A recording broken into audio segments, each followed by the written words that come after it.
আমার আব্বা গেল কোনে? আব্বার কলাম পিকনিক করব, টাকা লাগবে। আব্বা মাঠের দিকে তো আসলে সারা জায়গা খুঁজতেছে, আমার আব্বা তো দেখিনি। কত মানুষ ধান কাটতেছে, গাড়ি রাখেছে রাস্তার পর, গাড়ির সাথে পিয়ানো বাঁধানো রয়েছে, কিন্তু আমার আব্বা গেল কোনে? যাই তো মাঠের ভিতর নামিয়ে যা দেখে আসি।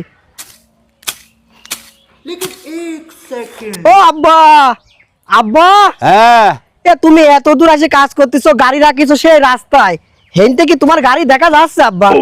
না তো বাবু, গাড়ি দেখা যাচ্ছে না? না। আব্বার প্যান মোটরসাইকেলের সাথে বাঁধায় নে, আব্বা তো টাকা না নিয়ে বাড়িতে বাড়ায় না চাই। এইবার আব্বার পকেটেতে টাকা যায়নি দিকে। আচ্ছা আব্বা, এ থাকো তুমি, আমি গেলাম আব্বা। যা খোঁজে গা, তোরতে তো আর আমি হই নাই, এই আমার থেকে তুই হইছিস। আমি জানতাম যে তুই ওই দিক গেছিস, ঠিক হাতা মারবি আনে আমার প্যান দেখলি। যার জন্যই তো আমি ওই কায়দা করে মাল ট্যাগ গুজেই নিয়ে আসি।